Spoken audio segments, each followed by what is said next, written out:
Assalamualaikum warahmatullahi wabarakatuh. Kami dari kelompok 7 hukum izinkan untuk memperkenalkan diri dari yang sebelah kanan. Hai, aku Jihan. Halo, aku Tania. Gue Dani. Halo, aku Adel. Aku dari Najma Aulia.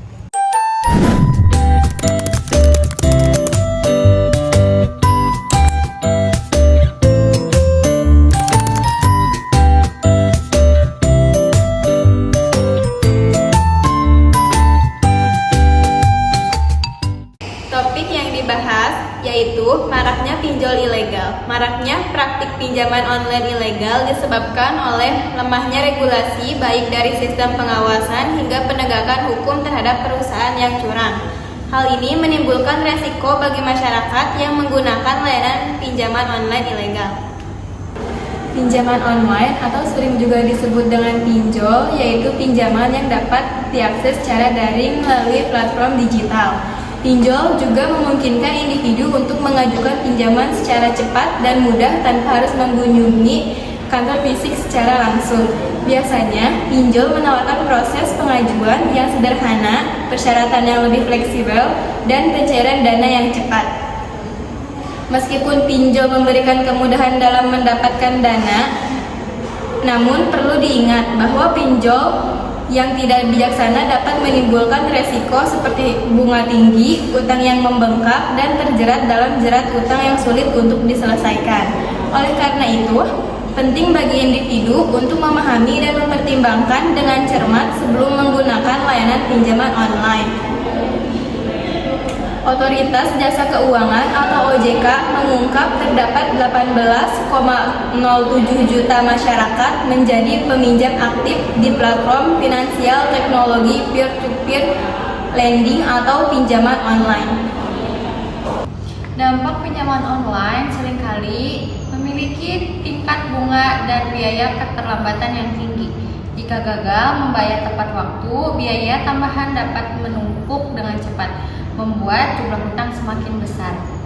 Utang yang terus bertambah dan tekanan finansial dapat menyebabkan stres dan masalah kesehatan mental seperti kecemasan dan depresi. Hal itu bisa disebabkan oleh hutang pinjaman online yang belum dibayar.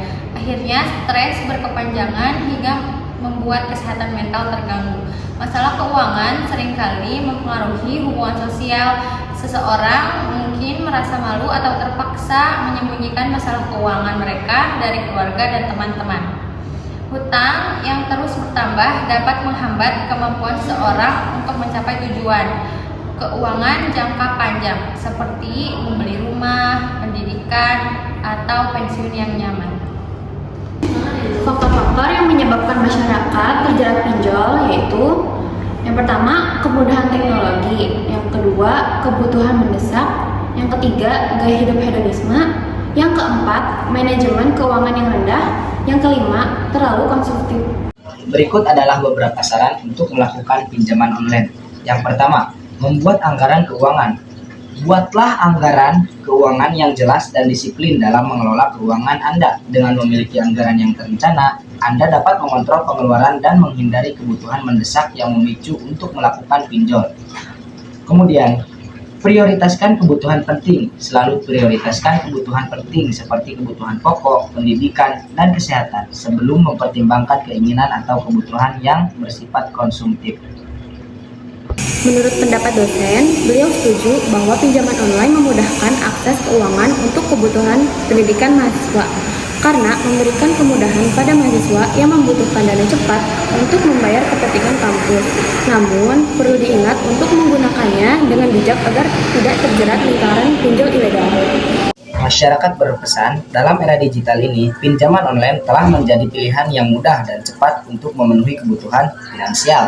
Namun, sebagian masyarakat kita perlu meningkatkan kesadaran akan risiko dan bahaya yang terkait dengan pinjol. Mari bersama-sama mengedukasi diri dan orang lain tentang penggunaan pinjol yang bijak, menghindari praktik ilegal, serta melindungi diri dari penipuan dan penagihan yang tidak etis. Dengan kesadaran dan tindakan bersama, kita dapat menjaga keuangan pribadi dan mencegah terjerat dalam pinjol yang merugikan. Ayo bersama-sama menciptakan keuangan yang sehat dan berkelanjutan untuk masa depan yang lebih baik. Rencana kegiatan yang diharapkan yaitu pertama ada workshop pendidikan keuangan, mengadakan workshop atau seminar. yang didedikasikan untuk mahasiswa tentang literasi keuangan. Materi workshop meliputi pemahaman tentang pinjaman online, risiko ketergantungan, manajemen keuangan, dan membangun kebiasaan pengelolaan keuangan yang baik. Lalu ada kampanye kesadaran finansial, melakukan kampanye kesadaran finansial di kampus yang menekankan bahaya ketergantungan pinjaman online, melibatkan mahasiswa dalam diskusi dan kegiatan pendidikan untuk meningkatkan pemahaman mereka tentang pentingnya manajemen keuangan yang baik. Dengan menerapkan program kegiatan ini, mahasiswa diharapkan menjadi lebih sadar akan efek ketergantungan pinjaman online, belajar cara mengelola keuangan mereka dengan bijak, dan mengurangi risiko terjerat dalam utang yang berkepanjangan. Kesimpulannya, masyarakat telah memasuki era ekonomi digital karena ekonomi digital semakin modern dan efektif. Kemunculan vintage atau inovasi keuangan berbasis teknologi menunjukkan pengaruh teknologi terhadap ekonomi. Salah satu bentuk vintage adalah layanan pinjaman online atau transformasi pada bidang keuangan, khususnya dalam hal peminjaman berbasis teknologi online. Dengan demikian, layanan pinjaman online pada dasarnya adalah produk dari kemajuan teknologi.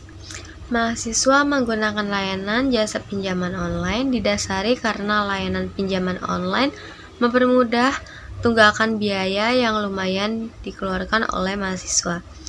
Kemunculan layanan jasa pinjaman online dengan aspek kemudahan. Dengan demikian, adanya layanan pinjaman online dapat membantu mahasiswa mendapatkan atau membeli barang-barang yang mereka butuhkan ketika mereka tidak memiliki uang atau malas melakukan pembayaran. Pada akhirnya, mahasiswa tidak segan-segan membeli barang-barang kebutuhan dengan mencicil atau membayar dalam waktu 1 bulan.